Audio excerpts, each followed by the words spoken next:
সামান্য গড়ে থাকা উপকরণ দিয়ে আজকে মজাদার একটি ডেজার্ট তৈরি করে দেখাবো আপনাদেরকে। আশা করছি আপনারা সবাই ভিডিওটি স্কিপ না করে পুরোটি দেখবেন।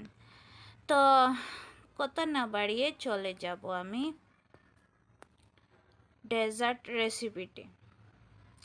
তো এখানে আমি প্রথমে সব কিছু রেডি করে নিয়েছি। ব্রেড নিয়েছি 5 থেকে 6 পিসের মতো, আর আমি দুধ নিয়েছি, আর গুঁড়া দুধ 1 কাপের মতো নিয়েছি। 1 চামচের মতো আমি নিয়েছি আর কি, সুজি আর ময়দা, চিনি সব কিছু আর কি পরিমাণ মতো নিয়েছি। তো সবগুলো উপকরণ নিয়েছি। এখন আমি ব্রেডগুলোর সাইডগুলো কেটে নেব। সাইডগুলো থাকলে কিন্তু ভালো লাগবে না এই ডেজার্টটি খেতে। তো যাই আমি চাকু দিয়ে সাইডগুলোকে কেটে নেব ব্রেডের।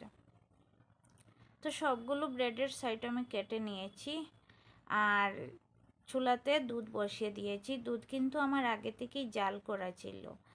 তো তারপর আমি দিয়েছি এখানে পরিমাণ মতো চিনি দিয়ে কিছুক্ষণ সময় নাড়াচাড়া করে আমি গুঁড়া দুধ দিয়ে দিয়েছি।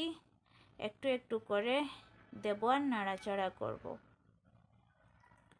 তো 1 কাপের মতো আমি এখানে গুঁড়া দুধ দিয়েছি আর চিনি দিয়েছি। একটু নাড়াচাড়া করব, আর আমার মনে হচ্ছে চিনি একটু কম হবে, তাই আরও একটু চিনি দিয়ে দিলাম। তো আরও একটু চিনি দিয়ে আরও কিছুক্ষণ আমি জাল করে নেব। জাল করে নেওয়ার পর আমি এখান থেকে কিছুটা দুধ রেখে দেব। তো আমি কিছুটা দুধ আমি রেখে দিয়েছি। তারপর এখানে আমি সুজি অ্যাড করেছি, প্রায় 1 চামচের মতো সুজি নিয়েছিলাম। তো সেগুলো দিয়ে কিছুক্ষণ আমি এখন রান্না করে নেব। যতক্ষণ পর্যন্ত সুজিগুলো ফুটে না যায় ততক্ষণ পর্যন্ত আমি রান্না করব। তারপর এখানে আরও 1 চামচের মতো আমি ময়দা নিয়েছিলাম, কিন্তু ময়দাটা আমি হঠাৎ করে দিয়ে দিয়েছি, এর জন্য জমাট বেঁধে গিয়েছে। একটু একটু করে দেওয়ার কথা ছিল, জানি না কিভাবে কি হয়ে গেল। তো যাই হোক, সবগুলো উপকরণ এখন আমি একসাথে কিছুক্ষণ সময় রান্না করে নেব, চামচ দিয়ে নাড়াচাড়া করে। আর এই যে দেখতে পাচ্ছেন জমাট বেঁধে গিয়েছে।